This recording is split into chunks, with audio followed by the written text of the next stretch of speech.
Welcome back to The Explainer. Today, we're taking our market approach and holding it to the rigorous, highly constructive standards of an engineering graduation project. No guessing, no gut feelings, just pure, structured mechanics. You know, the market is packed with folks who treat trading like pulling the lever on a slot machine, just hoping for a lucky break. Well, we're doing the exact opposite. We're going to engineer a statistical edge from the ground up, piece by piece, and then we are going to ruthlessly stress test it in a simulated environment. And that brings us to the fundamental truth we're operating under today. A strategy you have never tested is not a strategy, it is a superstition wearing a suit. Think about that for a second. So many people out there operate entirely on hope, right?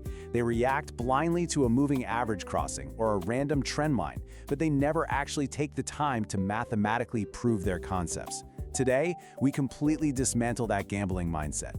All right, let's dive right in and actually construct our deliberately simple mechanical trading apparatus from scratch. To pull this off, we need 4 non-negotiable components to keep us safe. First up, defining the trend direction, because let's face it, fighting the prevailing tide is just a losing battle. Second, we need a highly specific location to do business, like a historical support zone, so we aren't just trading in no man's land. Third, we need a trigger, confirmed by volume or momentum, to actually pull us into the market. And fourth, probably the most crucial part, we need an objective invalidation point to protect our capital. So let's assemble these pieces. It's really fascinating how a simple moving average combined with a sequence of higher highs can impartially define our trend and locate our support zones. What we're doing is identifying the fact that price has already moved in a certain direction. Remember, a trend isn't a magical prediction of the future, it's just a statement of current fact. When price pulls back into a previous structure, basically an area where demand previously overcame supply, well, that becomes our support zone. And it's a broad area, not some exact magical invisible line, where we anticipate order flow from other traders to step in and restrict further downward movement. Once that location is locked in, we just patiently wait for an entry on a meaningful trigger candle. We're talking about a surge in volume or momentum that proves buyers are actually stepping in. But, and this is critical, before we ever click buy, we place our invalidation stop. We place it exactly where our interpretation of the market sentiment is objectively wrong. Because if the price drops below that specific structural swing low, it's not the market that's wrong, it's our read of the market that's wrong. It completely invalidates the thesis. By establishing this strict, unmoving invalidation point up front, we mathematically cap our risk and keep our capital exposure totally acceptable. Okay, the apparatus is built. Now, we absolutely must test it in a strict flight simulator environment. And that means honest, grueling manual backtesting.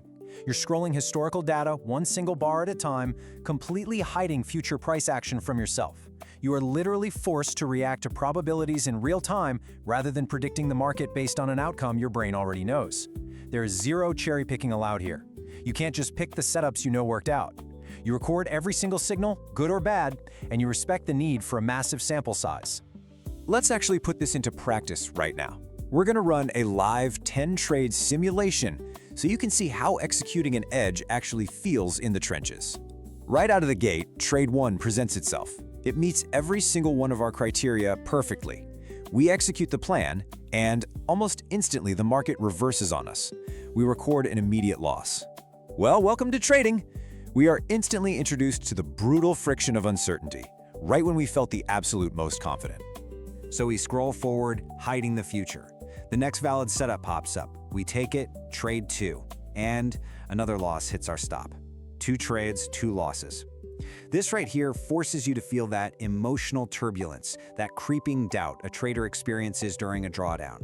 In the real world, this is exactly where most amateurs abandon their perfectly good systems, mostly because 2 losses in a row feels like a personal failure. But hey, we're engineers executing a statistical model today, so we press on. We keep scrolling, bar by agonizing bar. Trade 3 triggers, and finally, a win arrives to validate our mechanical edge. The market moves exactly as anticipated, hitting our measured move target perfectly. Now, you might be feeling a huge rush of relief right now, but listen carefully. We must remain completely dispassionate. We don't celebrate this win any more than we cried over the previous losses. To the engineer, a win is just data. A loss is just data. We log it, and we move to the next. We reset the parameters and look for the next signal. Trade 4 triggers. The setup looks primed, but the inherent randomness of signal distribution strikes again, resulting in yet another loss. 3 losses and 1 win. This is the harsh reality of the live market. Even with a high probability setup, you have to ask yourself, are you maintaining your discipline right now? Are you actually following the rules, or are you starting to second-guess the whole strategy? The urge to tweak the system is absolutely immense here, but you really have to fight it. The chart moves forward.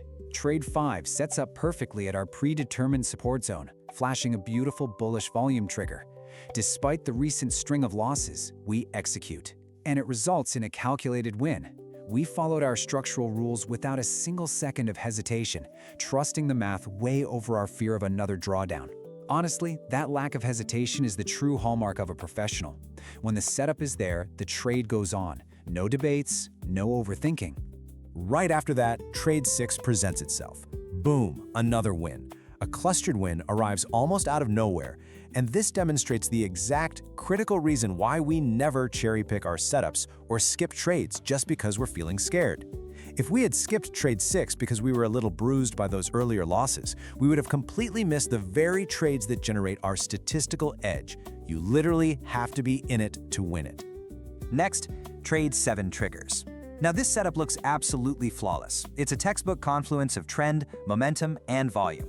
Honestly, you'd probably bet the house on it. And yet, it fails. A super frustrating loss reminds us that even the most ideal pattern positions will frequently be met with strong, unexpected trend continuations right against us. The market owes us absolutely nothing, no matter how perfect the setup looks. It's a humbling moment for sure, but a necessary reminder that our edge only plays out over a large series of events, not on any one single trade. We keep the machine running. Trade 8 appears. We enter, and a swift win hits our exact measured move target, perfectly projecting the height of the previous consolidation range above our breakout point. The mechanics of the system are working exactly as intended, just quietly accumulating profits. Notice how robotic this all feels? That is exactly the state we want to achieve. The emotional roller coaster is smoothing out into a boring, repetitive, and ultimately profitable procedure. Trade 9.